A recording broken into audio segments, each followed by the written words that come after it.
विद्यार्थी मित्रों अपने रेडॉक्स प्रक्रियाના પ્રકારની ચર્ચા કરતા હતા એમાં સંયોગીકરણ પ્રક્રિયા અને વિઘટન પ્રક્રિયાઓ મેં તમને સમજાવી છે। હવે આજે પ્રકાર ચર્ચા કરીએ વિસ્થાપન પ્રક્રિયા। પણ વિસ્થાપન પ્રક્રિયા પણ બે પ્રકારની છે, ધાતુ વડે થતું વિસ્થાપન, બીજું અધાતુ વડે વિસ્થાપન। જ્યારે વિસ્થાપન એટલે શું? एक पदार्थ जोड़ाय त्यारे बीजो पदार्थ छूटो पड़े ने विस्थापन प्रक्रिया तरीके ओळखवामां। एक परमाणु जोड़ाय बीजो परमाणु छूटो पड़े एने विस्थापन प्रक्रिया कहेवामां आवे। आ ए पण धातु छे, एम पण धातु छे, एमनी आ संयोजन સાથેની પ્રક્રિયા કરવાથી એમ એ સંયોજિત થાય છે અને એ ધાતુ છૂટી પડે છે, એને ધાતુ વિસ્થાપન પ્રક્રિયા તરીકે ઓળખીશું। દાખલા તરીકે ઝીંકની કોપર સલ્ફેટ સાથે પ્રક્રિયા થાય તો ઝીંક એ સલ્ફેટ સાથે જોડાય છે અને કોપર છૂટું પડે છે। જ્યારે અધાતુ વિસ્થાપનમાં धातु જ્યારે સંયોજન સાથે જોડાય, પદાર્થ સાથે જોડાય, હાઇડ્રોજન યુક્ત પદાર્થ સાથે જોડાય ત્યારે તેમાંથી હાઇડ્રોજન છૂટો પડે છે તો તેને અધાતુ વિસ્થાપન કહેવાય। નિપજની અંદર ધાતુ મુક્ત થાય તો ધાતુ વિસ્થાપન, નિપજની અંદર અધાતુ છૂટી પડે તો એને કહીશું અધાતુ વિસ્થાપન। એ પણ એક પ્રકારની રેડોક્સ પ્રક્રિયાઓ છે મિત્રો। તેમાં ઝીંક જે છે એ એનું પર કોઈ વિજભાર નથી, તત્વ છે, તટસ્થ છે એટલે 0। જ્યારે HO4 ઉપર વિજભાર -2 હોય એટલે આખા પદાર્થનો, આખા સ્પીસીસનો ઓક્સિડેશનાંક -2, જ્યારે કોપરનો થશે +2। એ જ પ્રકારે અહીંયા સલ્ફેટ આયનના સ્પીસીસનો ઓક્સિડેશનાંક -2 છે, કારણ કે સલ્ફેટ આયન ઉપર -2 વિજભાર છે। કોઈ પણ સ્પીસીસનો ઓક્સિડેશન આ તે તેના વિજભાર જેટલો હોય છે। તો પછી ઝીંકનો કેટલો બનશે? +2। કોપર એ તત્વ છે, કોઈ વિજભાર નથી, ઓક્સિડેશન આંક 0। તો આમ ઓક્સિડેશન આંકમાં ઝીંકના ઓક્સિડેશન આંકમાં વધારો થયો, ઓક્સિડેશન આંક વધે છે। જ્યારે કોપરનો ઓક્સિડેશન આંક ઘટ્યો, 2 માંથી 0 બન્યો એટલે ઓક્સિડેશન આંક ઘટે। એટલે આ ઝીંક જે છે એના ઓક્સિડેશન આંકમાં વધારો થાય છે, માટે તે ઓક્સિડેશન થાય। ઝીંકનું ઓક્સિડેશન થાય માટે મિત્રો તેને રિડક્શન કરતા તરીકે ઓળખીએ છીએ। એ જ પ્રકારે આ કોપર સલ્ફેટ છે એમાં કોપરના ઓક્સિડેશન આંકમાં ઘટાડો થયો, આખા પદાર્થ જે છે એનો ઓક્સિડેશન આંકમાં ઘટાડો થયો એવો અર્થ થાય। ઓક્સિડેશન આંક ઘટ્યો એટલે રિડક્શન થયું, અને રિડક્શન થાય તો તેને ઓક્સિડેશન કરતા તરીકે ઓળખીએ છીએ મિત્રો। આવું બીજું રિએક્શન પણ આપણે લઈ શકીએ મિત્રો। Cr2O3 + 2 એલ્યુમિનિયમ તો Al2O3 વત્તા ક્રોમિયમ। મિત્રો અહીંયા છૂટી પડે છે ધાતુ, માટે ધાતુ વિસ્થાપન પ્રક્રિયા કહેવાય। ધાતુ જ્યારે સંયોજન સાથે પ્રક્રિયા કરે ત્યારે ધાતુ છૂટી પડે।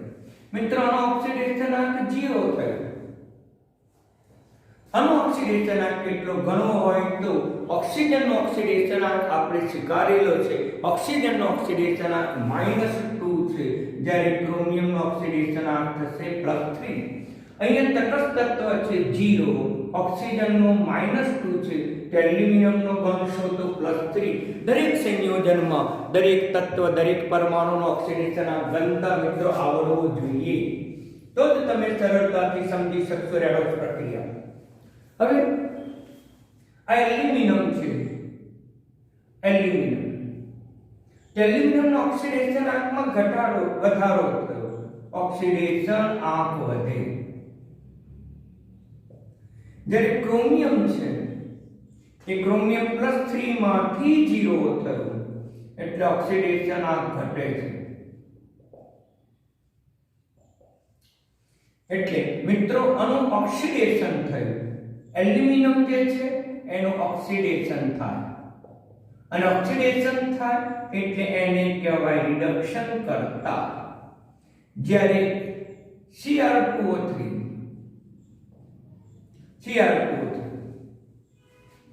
એ Cr2O3 ના ઓક્સિડેશનાંકમાં ઘટાડો થયો અને ઘટાડો થયો એટલે એનું રિડક્શન થાય એટલે કયો કરતા કહીશું તો મિત્રો ઓક્સિડેશન કરતા તરીકે ઓળખીશું આમ વિસ્થાપન પ્રક્રિયામાં પણ ઓક્સિડેશન કરતા રિડક્શન કરતા આપણે સરળતાથી નક્કી કરી શકીએ હવે મિત્રો અધાતુ વિસ્થાપનમાં આપણે ધ્યાન રાખીશું અધાતુ વિસ્થાપન એનું ઉદાહરણ લઈએ તો પણ સરળ છે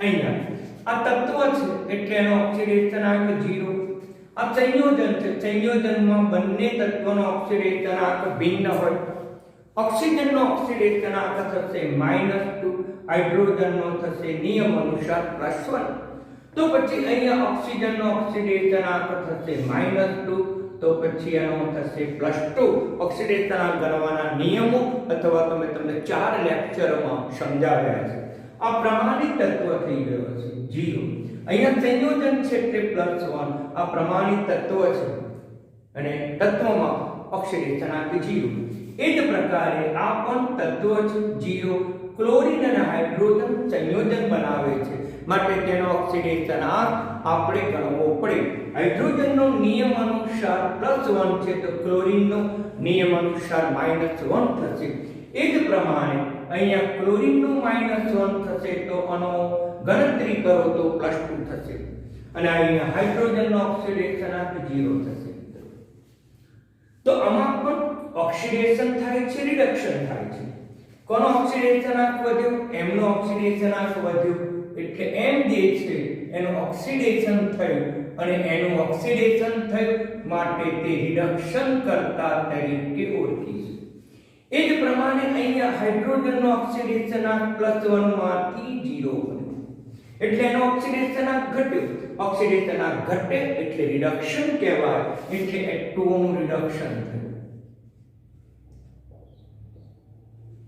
રિડક્શન થાય એટલે કયો કરતા તો કહી શકાય કે ઓક્સિડેશન કરતા તરીકે ઓળખીશું એ જ પ્રમાણે અહીંયા પર આપણે સમજી શકીએ કે આ જે છે એનું ઓક્સિડેશન થાય છે માટે આ જે બન્યો એ રિડક્શન કરતા છે આનું શું થયું ઓક્સિડેશનાંક ઘટ્યું રિડક્શન થયું એટલે આ બની જશે ઓક્સિડેશન કરતા આમ મિત્રો ઓક્સિડેશન કરતા રિડક્શન કરતા પણ હવે તમે સારી રીતે સમજી શક્યા હશો ઓકે હવે ધ્યાન આપો ઉદાહરણ તરીકે લઈએ Fe+H2O તો આમાં Fe2O3 બનશે વત્તા H2 છૂટો પડશે આ બે મિત્રો આ 3 તો પછી આ 3 આમાં બેલેન્સની કે આવશ્યકતા નથી પણ છતાં બેલેન્સ કરવું સારું આ Fe એ તત્વ છે કોઈ વિજભાર નથી 0 આ સંયોજન છે સંયોજનમાં ઓક્સિડેશનાંક ઓક્સિજનનો -2 તો હાઇડ્રોજનનો +1 થશે આ સંયોજન છે એમાં ઓક્સિજનનો -2 છે તો Fe નો ગણશો તો +3 આવશે આ તત્વ છે અને તત્વમાં 0 છે આમ અણુ ઓક્સિડેશન થાય જ્યારે આ પદાર્થનું મિત્રો શું થશે ઓક્સિડેશનાંક +1 માંથી કેટલો બન્યો 0 O2 આમાં પણ O2 એટલે O2 નો ઓક્સિડેશનાંક બદલાતો નથી અહીંયા પણ O2 નો ઓક્સિડેશનાંક બદલાતો નથી ઓક્સિજનનો ઓક્સિડેશનાંક બદલાતો નથી ક્લોરીનનો ઓક્સિડેશનાંક બદલાતો નથી માટે એ લોકોને પ્રેક્ષક આયન તરીકે ઓળખવામાં આવે છે એને પ્રેક્ષક આયન તરીકે આપણે ઓળખીશું હવે અહીંયા તો આ પદાર્થનું રિડક્શન થાય છે એટલે આપણે Fe છે એ Fe નું ઓક્સિડેશન થાય છે માટે તેને રિડક્શન કરતા તરીકે ઓળખી શકાય જ્યારે H2O ના પદાર્થમાં રહેલા હાઇડ્રોજનનું ઓક્સિડેશનાંક ઘટે છે રિડક્શન થાય છે અને રિડક્શન થાય છે એટલે એને ઓક્સિડેશન કરતા કહી શકાય આમ Fe તરીકે તમે ગમે તે ધાતુ લઈ શકો તો પણ સમીકરણ અને પરિણામ આ જ પ્રાપ્ત થશે હવે લઈએ આપણે આ HCl સાથે કે ઝીંક વત્તા HCl, તો ઝીંક Cl2 બનાવશે વત્તા H2 છૂટો પડશે 2. આ ઝીંક એ તત્વ છે પ્રમાણિત શૂન્ય ઓક્સિડેશન આ સંયોજન છે, એમાં ઇલેક્ટ્રોનની આપલે થઈ હોય, ઓક્સિડેશન આંક શૂન્ય ન હોઈ શકે. ક્લોરીનનો ઓક્સિડેશન આંક -1 હશે તો હાઇડ્રોજનનો +1 થશે. આમાં ક્લોરીનનો ઓક્સિડેશન આંક તે તેના વિધભાર -1 જેટલો છે, જ્યારે ઝીંકનો ઓક્સિડેશન આંક 0 છે, આમાં 0 છે. તો પછી આમાં ઝીંકના મારી ભૂલ થઈ મિત્રો, આમાં ક્લોરીનનો -1 હોય તો ઝીંકનો +2 થાય. ઓક્સિડેશન આંક ગણો તો હવે ઝીંકના ઓક્સિડેશન આંકમાં વધારો થયો એટલે એનું ઓક્સિડેશન થયું. આમાં રહેલા પદાર્થ હાઇડ્રોજન છે, એના ઓક્સિડેશન આંકમાં ઘટાડો થયો એટલે કહી શકાય કે તેનું રિડક્શન થયું, એટલે HCl નું રિડક્શન થાય છે. તેથી ઝીંક એ રિડક્શન કરતા તરીકે વર્તશે, જ્યારે H2O એ ઓક્સિડેશન કરતા તરીકે વર્તશે. આમ ઓક્સિડેશન આંક તો ગણવા પડે. જો ઓક્સિડેશન આંક ગણતા આવડે તો આવી બધી જ પ્રક્રિયાઓ તમને સરળતાથી મિત્રો આવડે. હવે ચર્ચા કરીએ અગત્યનું વિસમીકરણ. મિત્રો વિસમીકરણ કોને કહીશું બરાબર સમજી લેજો.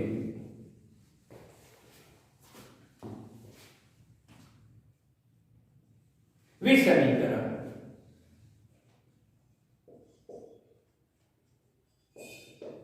એક પ્રકારની રેડોક્સ પ્રક્રિયા છે. એમાં એક જ તત્વના ઓક્સિડેશન આંકમાં વધારો થાય, તે જ પ્રમાણે તે જ તત્વના ઓક્સિડેશન આંકમાં ઘટાડો થાય.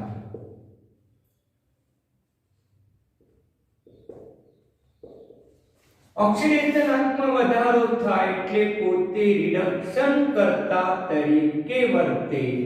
અહીં ઓક્સિડેશન આંકમાં ઘટાડો થાય એટલે રિડક્શન થયું એટલે વખતે ઓક્સિડેશન કરતા તરીકે વર્તે. આ તો ખાસ ધ્યાન રાખવું. આમ એક જ પદાર્થ ઓક્સિડેશન કરતા તરીકે, એક જ પદાર્થ રિડક્શન કરતા તરીકે વર્તે તો તેને વિસમીકરણ તરીકે ઓળખવામાં આવે છે. સિમ્પલ લઈએ કોપર +2. આ કોપર +2 ના 2 મોલનું એ પૈકી કોપર બને છે, મારી ભૂલ થઈ, કોપર +1 અને કોપર +2 બને છે. આમ કોપર +2 જ છે, એમાં રહેલા તત્વનો ઓક્સિડેશન આંક +1 છે. આ કોપર છે તટસ્થ છે, ઓક્સિડેશન આંક 0 બનશે, આનો ઓક્સિડેશન આંક +2 બનશે. મિત્રો આ કોપર +1 નો ઓક્સિડેશન આંક ઘટે, એ જ પ્રમાણે તે પદાર્થનો ઓક્સિડેશન આંક